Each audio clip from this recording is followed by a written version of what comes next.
السلام علیکم مزے سامعین، کہانی کی جانب بڑھنے سے پہلے ہمیشہ کی طرح آپ سے درخواست ہے کہ میرے چینل کو سبسکرائب کریں اور میری ویڈیوز کو لائک کریں۔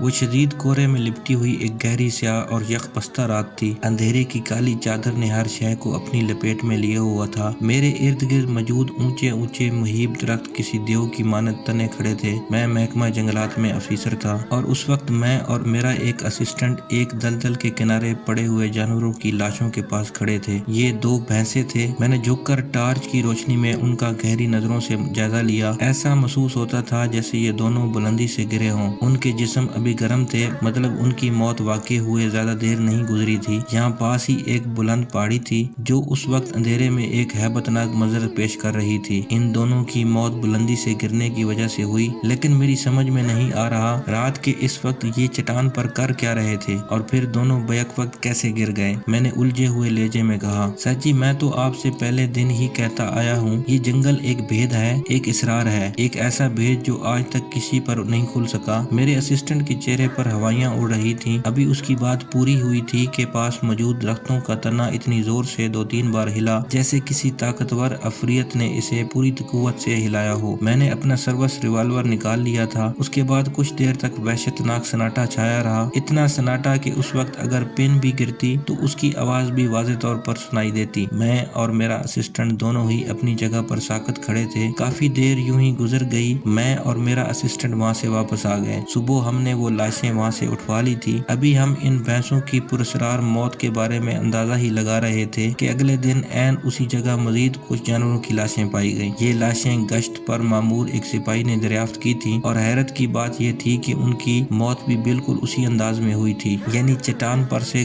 گرنے، اور ٹائم بھی تقریباً وہی تھا، جو ایک بالکل ہی انہونی سی اور عقل سے ماورا بات تھی۔ سر جی میرے ذہن میں ایک خیال گردش کر رہا ہے، اس کی آواز دور سے آتی ہوئی محسوس ہوئی۔ وہ کیا؟ میں نے سوالیہ نظروں سے اس کی طرف دیکھا۔ سر جی مجھے لگتا ہے یہ جانور خودکشیاں کر رہے ہیں۔ میں اس کی بات سن کر بے اختیار چونک اٹھا۔ وہ اپنی بات کہہ کر اٹھ کر چلا گیا، لیکن اس کی یہ بات مجھے بہت کچھ سوچنے پر مجبور کر گئی۔ جانوروں کی پراسرار ہلاکتیں جاری تھیں اور آنے والے چند دنوں میں ہمیں اسی جگہ سے مزید جانوروں کی لاشیں اٹھانی پڑی۔ یہ بات چھپی نہ رہ سکی اور ایک رپورٹر نے مقامی اخبار میں اس بارے میں چھاپ دیا۔ اس کے بعد مجھے حکام کی طرف سے اس معاملے کی جلد از جلد چھان بین کرنے کا کہا گیا۔ سر جی مجھے تو بہت ڈر لگ رہا ہے، میرے اسسٹنٹ نے کہا۔ اس وقت ہم اس چٹان کے ایک بڑے سے پتھر کے پیچھے چھپے ہوئے تھے۔ یہ ٹھیک وہی وقت تھا جس وقت اس چٹان سے گر کر جانوروں کی اموات واقع ہو جاتی تھی، اور آج میں تہیہ کر کے آیا تھا کہ اس معاملے کو منطقی انجام تک پہنچانا ہے۔ ہم پوری رات سردی میں ٹھٹرتے ہوئے پتھر کے پیچھے چھپے رہے، لیکن اس رات کوئی واقعہ پیش نہ آیا۔ اگلے چند روز تک ہمارا یہی معمول رہا۔ ہم رات پھیلتے ہی اس چٹان پر کہیں چھپ جاتے، لیکن کوئی قابل ذکر واقعہ پیش نہ آیا۔ یہ واقعات بند ہونے کے بعد میں نے بھی سکھ کا سانس لیا، لیکن میرا یہ اطمینان زیادہ دیر قائم نہ رہ سکا۔ گشت پر مامور ایک سپاہی نے واقی ٹاکی پر ایک بار پھر وہی زہرنما خبر میرے کانوں میں انڈیل دی۔ زہرنما اس لیے کہ اب مجھے یہ خبریں زہری لگنے لگی تھیں۔ میرے ذہن میں اس وقت جانوروں کی پراسرار انداز میں واقع ہونے والی اموات گھومتی رہتی تھی۔ اس رات میں دیر تک نوافل ادا کرتا رہا۔ نوافل اور دعا کے بعد میں نے قرآنی آیات آیت الکرسی سمیت پڑھ کر اچھی طرح اپنے اوپر دم کی اور گھنے جنگل کی طرف نکل گیا۔ میں نے اپنا یونیفارم بھی نہیں پہنا کیونکہ اس وقت میں ڈیوٹی پر نہیں تھا۔ کورے نے ہر چیز کو اپنی لپیٹ میں لیا ہوا تھا۔ گھوپ اندھیرے اور گھنے جنگل میں میری ٹارچ کی روشنی کسی جگنو کی کرن کی مانند دکھائی دے رہی تھی۔ زمین پر پھیلے ہوئے درختوں کے پتوں پر جب میرا پاؤں پڑتا تو سوکھے پتوں کی آواز ماحول میں ایک عجیب سا سما پیدا کر دیتی۔ میں آہستہ آہستہ اور احتیاط کا دامن تھامے ہوئے آگے بڑھتا چلا گیا۔ میں چٹان کے قریب پہنچ کر گہری نظروں سے اس کا جائزہ لینے لگا۔ آخر کار کئی گھنٹوں کے جائزے کے بعد میں وہاں ایک غار کے دہانے کو دریافت کرنے میں کامیاب ہو ہی گیا، جو اس جنگل میں پائی جانے والی ایک خاص قسم کی اونچی اونچی جھاڑیوں کے پیچھے چھپا ہوا تھا۔ میں نے اللہ کا نام لیا اور غار میں داخل ہو گیا۔ غار میں کئی بڑے سائز کے چمگادڑوں نے بسیرا کیا ہوا تھا۔ میں انہیں نظر انداز کرتا ہوا آگے بڑھتا گیا۔ میری آنکھیں چکنا جبکہ زبان پر قرآنی آیات کا ورد تھا۔ اچانک مجھے محسوس ہوا جیسے کسی مخلوق نے میرے شانے پر چپٹا مارا ہو۔ میں بجلی کی سی تیزی سے پیچھے گھوما، لیکن وہ کوئی چمگادڑ تھی جو